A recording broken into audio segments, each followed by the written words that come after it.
morning, brothers. JK, yo, brother, in this struggle here, on my way back from the gym. And today we're going to talk, or rather, I'm going to expound a little bit more on the concept of outcome independence, which simply means not being focused, or not even worrying about the outcome of the short-term aspects of a big goal.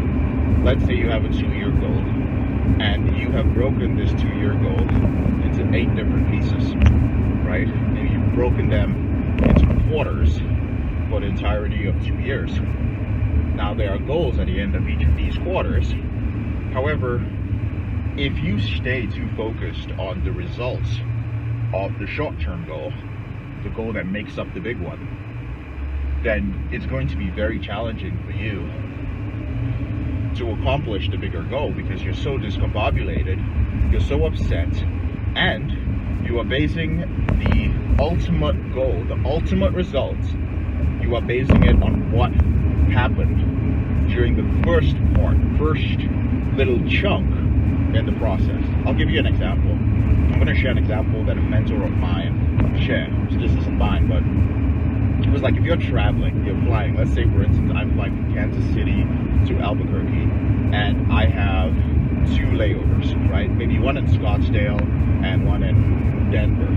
Now, I understand that at the end of the day, or at the end of 2 days, or ultimately, doesn't matter how long, I'm going to get to Albuquerque. The plane is not going to send me back to Kansas City. I am going to get to Albuquerque. However, on my flight from Kansas City to Scottsdale, when I get to Scottsdale, there might be a delay, right? The weather might be bad, and I miss my flight. Now I get to Denver, but because my flight from Scottsdale to Denver was delayed, when I get to Denver, there's no plane flying out that evening. So they're like, hey guys, here's a voucher, you guys go stay in a hotel. Now my flight has been delayed. There's no flights. I'm no longer arriving in Albuquerque at the time I expected. Let's say I have a rental vehicle there. Let's say I have stuff set up there. None of that stuff is going to happen the way I planned on it happening. But the next morning, I'm going to wake up, I'm going to take the shuttle to the airport, and I'm going to fly to Albuquerque. Guess what? While there were some inconveniences, I view these as minor inconveniences because they are expected when you are flying within the United States. What's important to me is that I arrived in Albuquerque, and 24 hours later, after arriving in Albuquerque, or an hour or 2 or 5, who knows, 15 minutes after arriving in Albuquerque, or even on the flight on the way to Albuquerque the next day, I don't give a shit about all the things that happened. I don't even remember. Now, that is an example of outcome independence. If you're not outcome independent, then what happens is the moment your flight is delayed, and you'll see this in the airport if you're in that situation, you lose your shit. You absolutely lose your shit. You're complaining, you're pissed off, you're angry, you're going online to give negative reviews, you're finding other people that you can bitch to. You're like, oh my god, I'm never gonna travel this way again. This is so hard. I'm never gonna get to Albuquerque. Literally, that would be being not outcome independent. Freaking out about the end result. And a lot of men do this when it comes to their reboots. Constantly doing this when it comes to their reboots.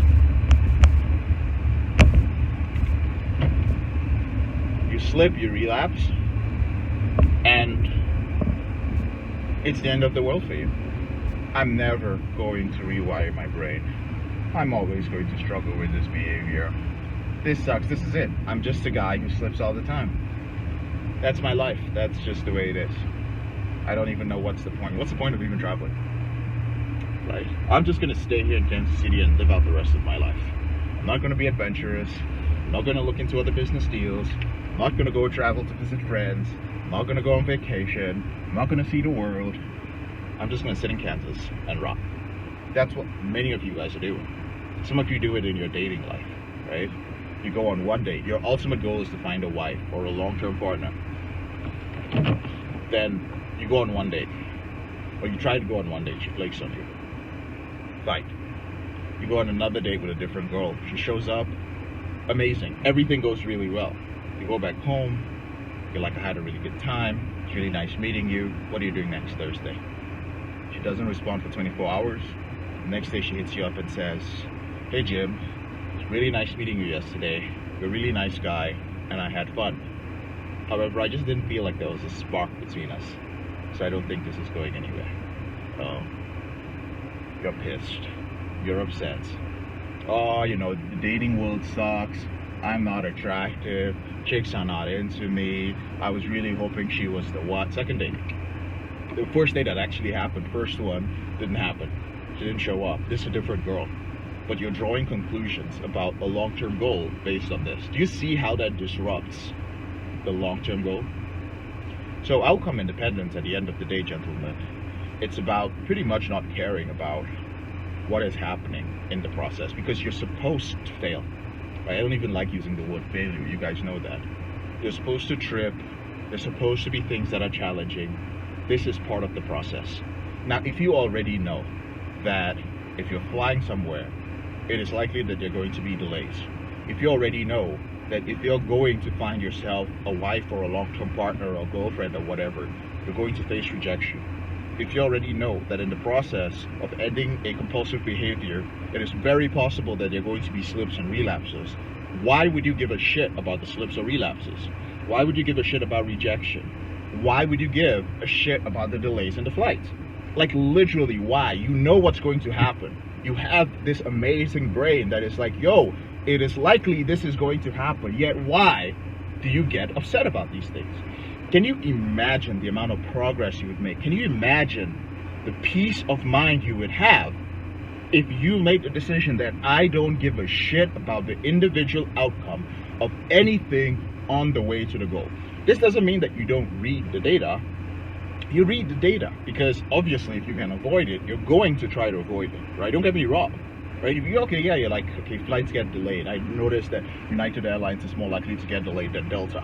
Like in the future, you try to avoid these things, but if Delta still gets delayed, it's okay, right? You still don't give a shit because your ultimate goal is getting to your destination, and that's all that matters. And gentlemen, I'm telling you, if you can just put most of your energy into mastering this, you will be a much happier individual. And I learned how to master this. This is a story for another day because I gotta go start a coaching session right now. But I was a person who was very averse to pain. I was a person who was always like, fuck shit, like this all the time, every time this shit happened. I was that person. I was so impatient.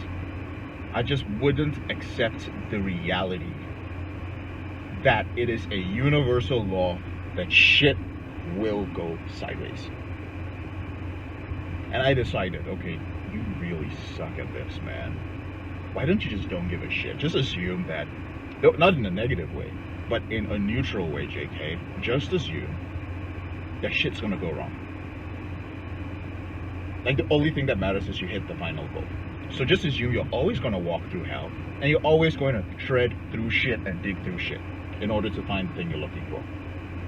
Right?